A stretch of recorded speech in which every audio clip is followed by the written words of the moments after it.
Welcome back to the channel, and today we're going to be taking a look at this lovely computer right over here. That's right, this one. So this one, I built this about maybe 3 years ago. Yeah, built it about 3 years ago. It's an i7-4770K SSD, GTX EVGA 970 SSC, 16 gigs of DDR3 RAM. Great computer, still actually play some games, awesome frames, and I mean still runs phenomenal. Today customer came in and brought it in and says it doesn't turn on. So we're going to go through diagnosis, how we fix it, what's wrong with it, tips and tricks, and let's see if we could figure it out and yeah, make this thing run, because she ain't looking too pretty. So first thing we do, verify the customer's complaint. Let's push the power button. Okay, so nothing is turning on. So we verify the customer's complaint, computer does not power on. So let's open her up and let's see what's going on inside. All right, so we got her open, and I gotta say, I love this Corsair case. It's actually one of my favorite cases that they ever did, in my opinion. I just like the style, the whole military aesthetic. It's a real nice case, you know, all aluminum. I love the green. Well, I think this was green. Well, maybe it was green at one point, but I think it's kind of black.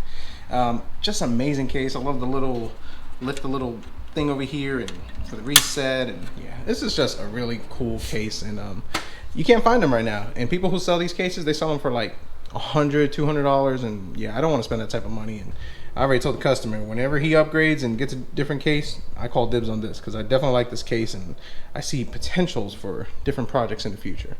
But I digress, and let's move on to today's topic. So we opened this case up, and let's get in there and let's take a look. And she a little crusty. I think. Did we get a cobweb in there? Oh yeah, we got some cobwebs in there, and she's a little rough. So she's not turning on, and we got to figure out why it's not turning on. Typically, and I apologize for the light on this because I'm still working on the garage.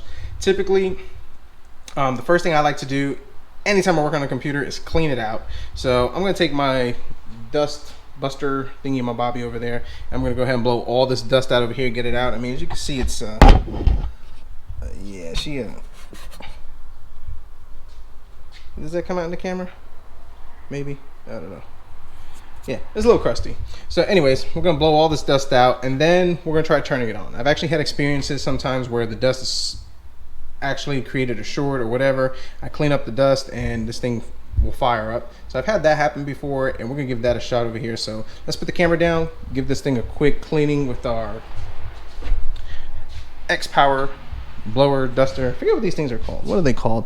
Yeah, air duster. So we're gonna give that a cleaning, and we'll see if this works. And if not, then we'll go into some more testing.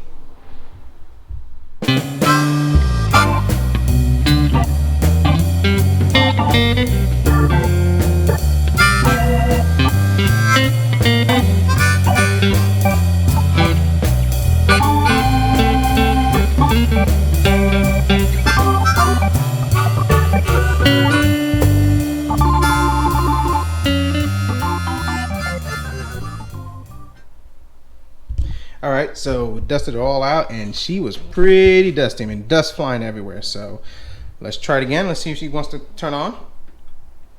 Well, the fan moved, but it's still not turning on. Okay, so that was a shot in the dark, obviously. And the reason why we do this is, number one, if there's a temperature, thermal issue, or anything like that, that would fix that issue once we get this computer running.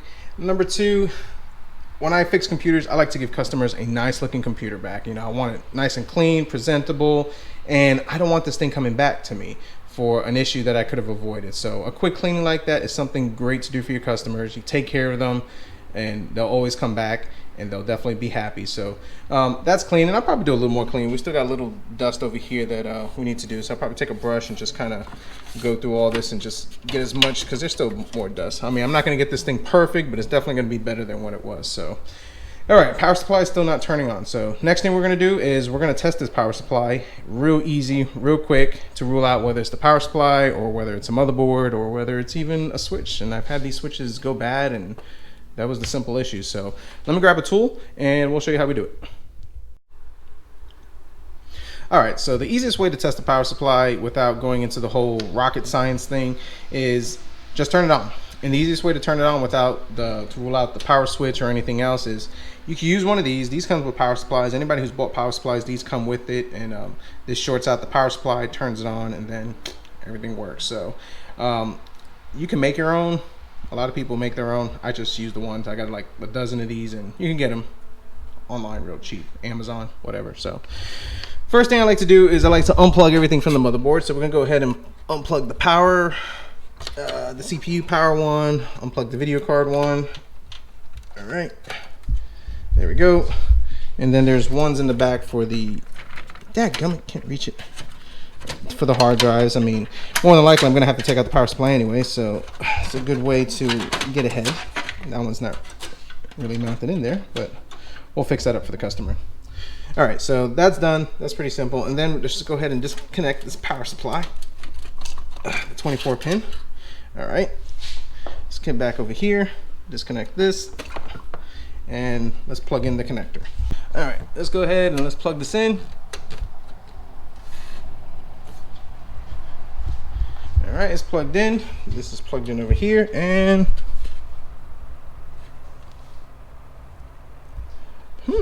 our power supply is turning on. Very interesting. So I already feel the breeze coming from that, so there's a good chance that this power supply is good. So what I'm gonna do is, just to give peace of mind and then save time, move forward, is I'm actually gonna plug in another power supply, see if that works. And if that does work and fires this up, and it doesn't fire, if it does the same thing as this one, sorry, and it doesn't fire up, there's a good chance we got some hardware issues going on. So let's pop in the other power supply real quick and we'll see what it does. All right, so we got the power supply loosely installed in this ghetto rigged fashion. Power supply 24 pin is in, CPU power is in. I didn't plug in the video card, and we just want to see if this computer turns on. So good thing about RGB, it lets you know if things are working. So sweet. All right, so computer's on and it booted up. Very interesting. So and I just plugged that in there by mistake. Okay, cool. Let's plug in the graphics card and let's see if this thing fires up again. So we got a graphics card plugged in. We got video card plugged in over there. Let's go ahead and fire her up. Oh, wait. Very interesting. So I just plugged in the video card and now the computer will not fire up. Huh.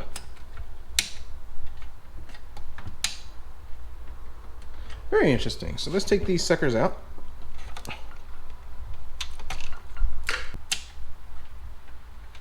There we go. And now the computer's turning on. All right, so without having to try a different video card, forgot that it has integrated graphics card. So let's go ahead, let's power her up. Turn it on and computer fires right up. Nice, very nice. So I've actually never encountered this, and this is a new one for me. And let's see if I can get the light in here. Golly, the light sucks today. There we go. And let's see if we see anything bad on this video card, any bad traces or anything. I mean, if you see something, comment down below. Definitely let me know, because this is a new one for me. What a shame. Very interesting.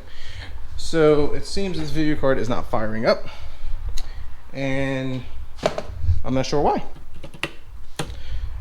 So let's go ahead, let's put the hard drive, let's put the factory power supply back in, wire everything up just like it is without the video card, run it, and let's see if this thing is still good. All right, so she fired up with the original power supply, and as you can see, we are golden, and it's booting up into Windows. So what can we take away from this? Number one, don't always assume. I assumed that it was a bad power supply. I was definitely wrong on that one. I have never, in my many years of working on computers, seen anything like this. So this is a new one. I mean, is it plausible? Yes. But always have a system. You know, first, clean it, verify the customer's complaint, clean the computer, test each component, which we tested the power supply and we found out that it was turning on. And then after that, you know, trial and error. So when we plugged in the other power supply, it did the same thing, which was like weird. And when I unplugged the video card connectors, it fired right up. Take out the video card, fires right up. So we're using the onboard video card, and this computer is running perfectly fine. So, which means that the customer unfortunately needs a new video card. And what in the world happened to this one? I don't know. It's hard to say. As dusty as it is, I do see some evidence of spillage on it, so something may have gotten spilled on it. It may have overheated. I know the customer plays a lot of games, so that is a possibility too.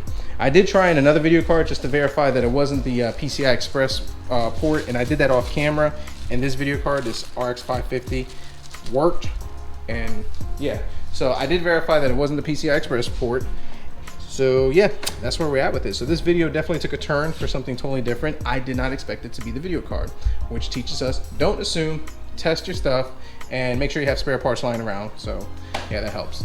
So just wanted to do this video, just a kind of vlog type guide of how I diagnose and test a computer when I get it in. Honestly, with this, just for the diagnosis, everything, stuff like that, I would charge $60, and then they would pay the part. In this case, if they didn't want to pay, get the part right now, they would just pay $60 for the diagnosis and the repair. Well, kind of sort of repair, because, well, the computer is running, but we found the problem. So they would do that. Luckily for this customer, he is family, known him for years, so I don't charge him for that.